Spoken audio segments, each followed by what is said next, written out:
Welcome to today's Premier Experts, your one-stop shop to find industry experts in a variety of niches. My name is Ray Perez, and I'm a global branding expert. I travel the world speaking to entrepreneurs and business owners, and we've created this show to take advantage of their wealth of knowledge. I interview experts across different fields to learn what has made them become successful. When you interview people from a wide range of industries, those points of views brought together can create massive success for your business.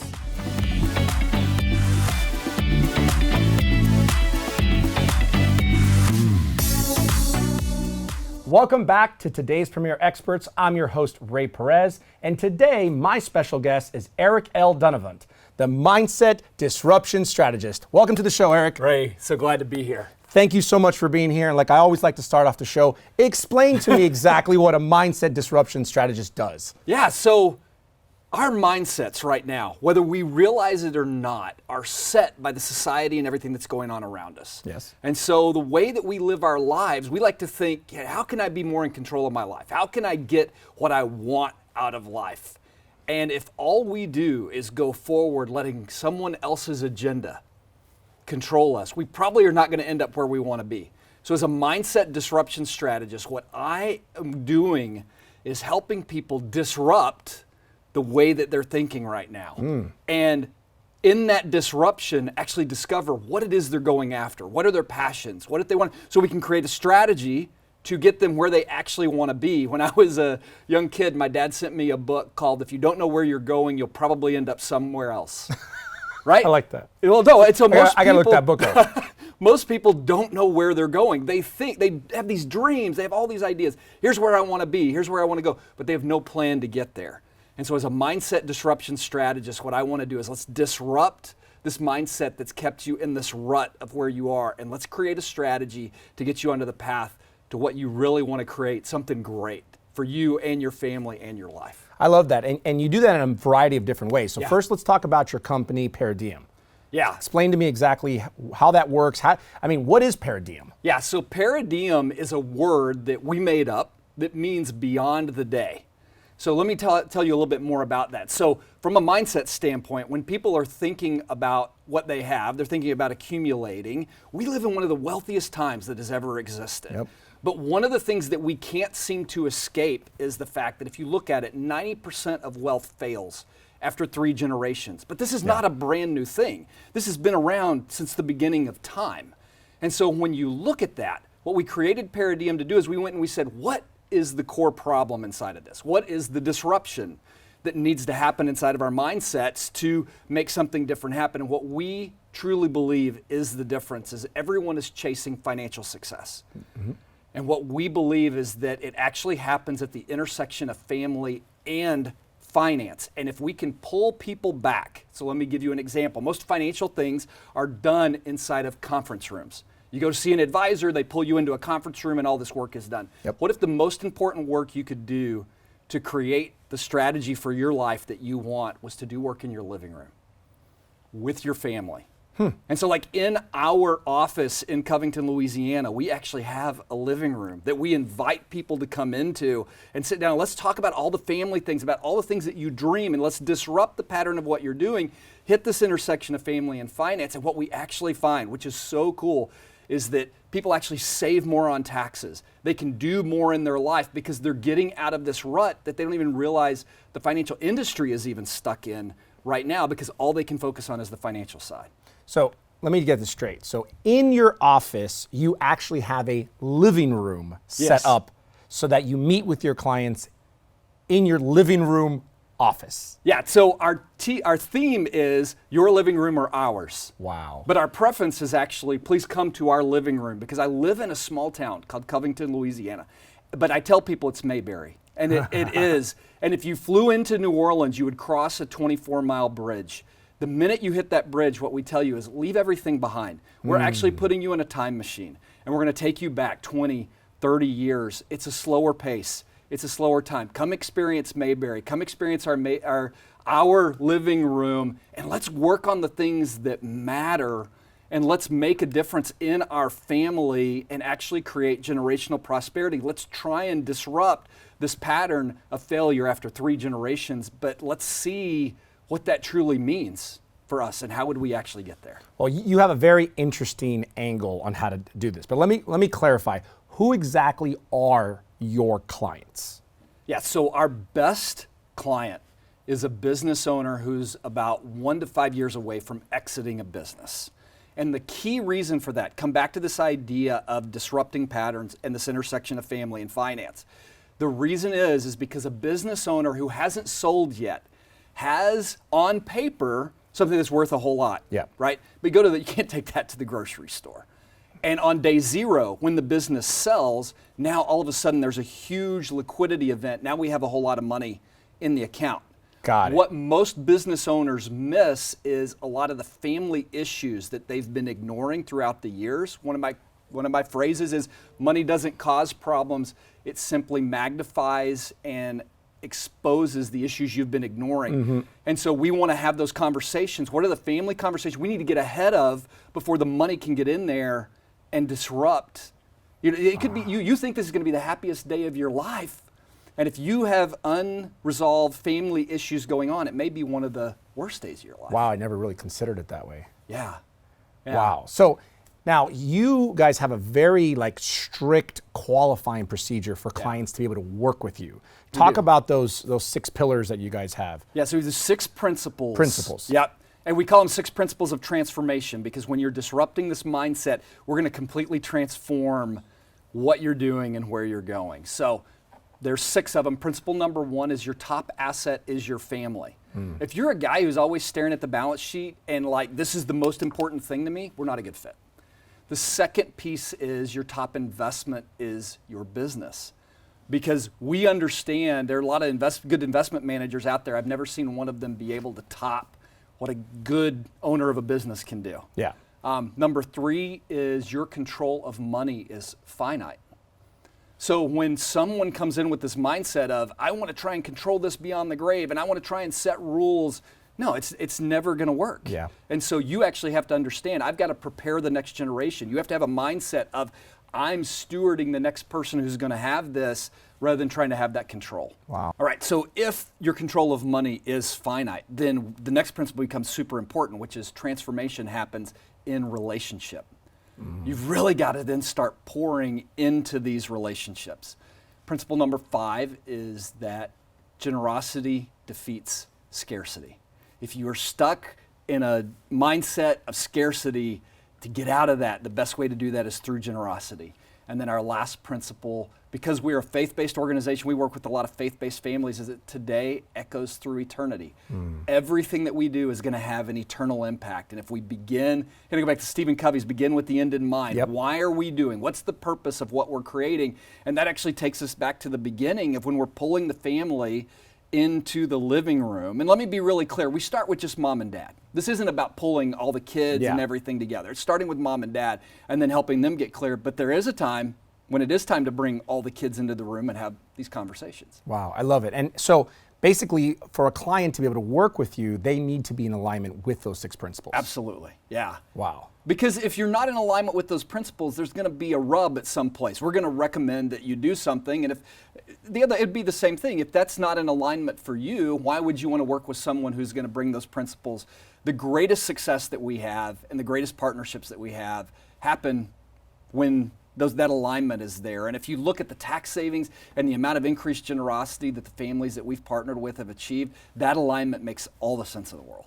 Well, I know that this is why you have such success with all of your clients, because of this process, because of these principles, and the way that you operate the business. Yeah. Now, you wrote a book. Share a little bit about your book. Yeah, so the book is called What If We've Been Doing It All Wrong?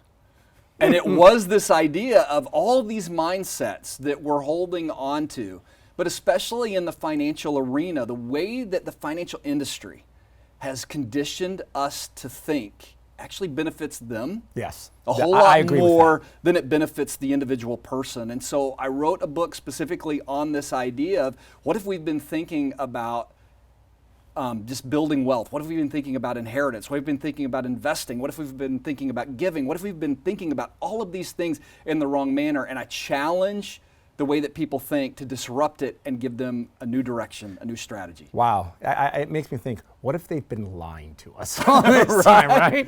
But I like your title. What if we've been thinking about this all wrong? So speaking of thinking, so you have a mastermind. I do. That you collaborate with a lot of entrepreneurs and business owners. Share a little bit about your mastermind. Yeah, so our mastermind is King's Odyssey. So if you look around, this is specifically designed for men. Okay. And men that I would describe as kings of businesses. If you look at modern day kings, our modern day kings are our super successful business owners. Yeah, I would say right? that. Yeah. But what we're watching, let's look at what's happening with Bezos right now. What's happening with Gates right now. Modern day kings who have fallen. Fallen, yeah. But why? Well, because the entire world that we've set up is a world of isolation, a world where, as a king, who do you go to talk about your problems? Hey, I'm struggling with this thing right now. You're a billionaire. Why do you have problems? So we created King's Odyssey for the men and the husbands that align with kind of what Paradigm does and the other work that we do, who are like, hey, you know what? This is a very lonely place. This is a very lonely world. And if today echoes through eternity, I've got to change something to make a difference. And so we're bringing these kings together to create a King's Council, so where they can be around other men that are like-minded, that are facing the exact same challenges, that they can sit in a room and say, you know what, I'm disappointed in the way my kids did this. Or they can sit in a room and go, you know what, I'm struggling with X, Y, Z. Maybe it's a sexual struggle. Maybe it's a food disorder. Maybe it's anger. You know, all of these things that you're not allowed in your local church or anything like that. If you've got a whole lot of money, if you're a modern day king, you're not allowed to have problems. Yeah, that's true. And society puts that shell around you. And I've discovered the more highly successful people that I meet and that I interview, the real breakthroughs and the real success comes outside of the business. Oh, absolutely. And, and I know you have retreats with your mastermind members, and most of the stuff that you work on isn't even about business, but because it affects their entire life, it directly affects the business. Yeah, no, I would say that about 95% of it has nothing to do with business. It really is. This kind of came through my own transformational experience, but was discovering that really, when you get really clear on what do I want for my body, what do I want for my connection to my family, what do I want for my connection from a faith-based standpoint to God, and how that whole, then business like starts to line up a whole lot easier. And these kings and even other men have been taught to get on this hamster wheel of chase the bottom line, chase the balance sheet, chase the accumulation. And when you live in that world, if you try and think different, the rest of the world goes, what are you doing? You're crazy. Get back on the hamster wheel. And so trying to bring them to a place of where we can talk about the things that matter that allow them to make the shift. I love it. I've personally experienced exactly what you're talking about. And we have a mastermind where I would say 90% is not business oriented either. Yeah. And we see the biggest breakthroughs in our clients' businesses because we're working in these areas that most other companies, most other coaches, masterminds are also business driven and business focused, and they're neglecting this other area, which I believe society, culture, everything is neglecting as well. So I really commend you for doing that. Well, maybe you're a mindset disruption strategist as well. Well, I definitely can get along with one, that's for sure, because I'm on the same mindset. And you know, it's funny that you say that, because when we do our events, on day one, we focus on 100% on mindset. Yeah. Because I could train all the skill set in the world, but if I don't get their mindset right, it won't make any difference. That's right. So you're no, you've got to dead on. completely rewire the mindset to focus on the things that are right. Otherwise, you'll get the same. Einstein's definition of insanity, right? Doing the same thing over and over again and expecting a different result. You've got to change the mindset. You've got to disrupt it to get a different result. Now let's talk about your giving and how your mastermind, your business, and yourself and your family are giving back through your nonprofit organization. Yeah, so the first thing that aligns with what we do from a giving standpoint is 10% of all of our first year profits go into an employee giving fund. Wow. And so my wife, Angel, runs that, and we are just bringing employees around this idea of kind of showing and getting them engaged in generosity, getting them thinking about generosity. We also have our own personal generosity plan where we're giving out of our own accumulation. And the biggest passion that I have is on helping to find a way to alleviate poverty but to approach it from a different direction. Because as business owners, as entrepreneurs, what we found is that is a key that unlocks success in a lot of different areas, right? Owning a business. 100%. But a lot of people in poverty, access to capital, struggling to get information. So right now we're partnering with the group Thrive New Orleans, who has built an education program for entrepreneurs in the poorer communities of New Orleans. And then what we're doing is working with them to build a capital program that they can, like forgivable loans, or even just a loan program because they can't get access to capital other places. So someone who's got this small business idea, for example, a catering company has to buy all the food typically before they'll collect the business. Well, somebody's in poverty, that's a hard thing to do. Yeah. So could they come in and get a loan, and then over time that helps them launch their business? That's amazing. Yeah, it's going to be, we're just getting started. I'm so excited to watch that grow. So you said something that I think I want to borrow from you. Generosity defeats. No. You said a generosity plan. Is that what you said? You have a personal generosity plan? Yeah, personal generosity plan. I like that a lot. Yeah. Wow, I'm gonna, if you don't mind, I'd like to use that. Having your personal, business, I just like having a I always say gives, right? Sure. You're very giving, and I believe in the best way to receive is through giving. But having a generosity plan, I really like that. Yeah, no, and it's. How did you come up with that? Like, I mean, I know this is pretty much all that you do. Like, I know a little bit about you, so I know you're always in that giving mindset. But why is it important for entrepreneurs and those that are listening on the show? Why is it important to come from a place of giving and contribution? Well, because in life, what I've found is that anytime I've gotten to a place where I'm holding on, like white knuckling, as hard as I can, nothing works. And what really happened for me, it was a generosity transformation experience that I had personally, where it was like, let's just try this generosity thing on. And we opened up our hand. And from a faith-based standpoint, I mean, this is in alignment with biblical scripture and everything else, but it really was the exercise of what if we open our hand and focused on being generous from the very beginning. And there was a year, it was 2000. My wife was pregnant with my son Clayton, 2001. And we were like, we want her to stay home, but we're $200 short every month in the budget. And that year we committed to giving no matter what. Right? That was the very first check we were going to write. We were going to write a check of generosity. And don't get this wrong. This wasn't to the church. Like, we were just looking for places to give. We had a ball. And in that year, we paid off $6,000 in debt. And people are like, you did what? You were $200 short in every single month, and you paid off $6,000 in debt. How did you do that? I don't know. I didn't go back and count it. Like, I was afraid to, I didn't want to undo the miracle. That season made me fall in love with giving. And then what it became was, let's try that again, or let's try that in a different way. And then I would feel a tap on my shoulder of give here or give there. And then what we also started to realize is, okay, so this is fun. What are we excited about? What are we energized about? And then create a generosity plan that's based on those things. And if you really want to know how this modern giving piece came together with all the things of unrest that happened last summer, Black Lives Matter and George Floyd and everything. We brought our entire family together. I've got a 20-year-old son, a 17-year-old son, and a 14-year-old daughter. And we just asked the question of, where do we see the greatest need? And the biggest thing that I see is in a lot of the areas of poverty is it's harder to figure out how to unlock that. And a lot of the frustration and anger we're seeing today are in those communities of poverty. Yep. And because I'm a business owner and because my kids understand and get the benefit from owning a business, we're like, well, this is something we understand, and we think that this could allow other people to lift themselves out. So it became a way to also bring the family together around that generosity too. And so the plan kind of finds itself as you start to uncover what you're passionate about.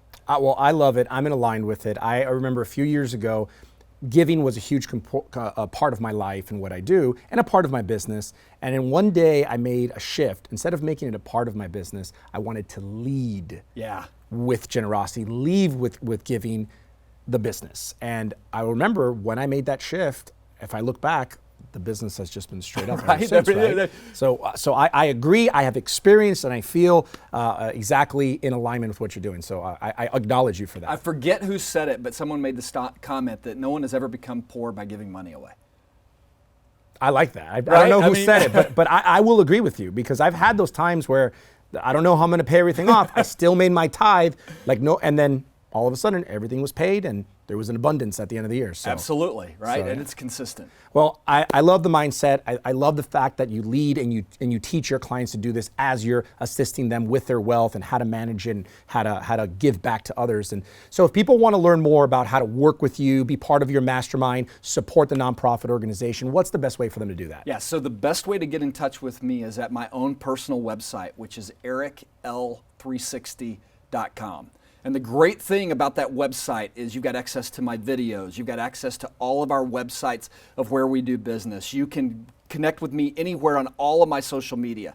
You can send me a text, you can connect with me on phone. I mean, any way that you want to get in touch with me, ericl360.com is the way to do it. And it's a great way to get in touch with it. I love it. Thank you so much for being on the show. I really appreciate it. We got fabulous. So much in common. Yeah.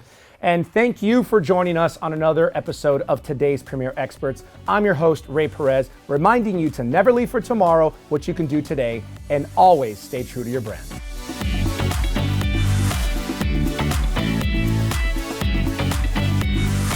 If you or anyone you know is an expert in a particular niche or industry, we would love to have a conversation about potentially being on the show.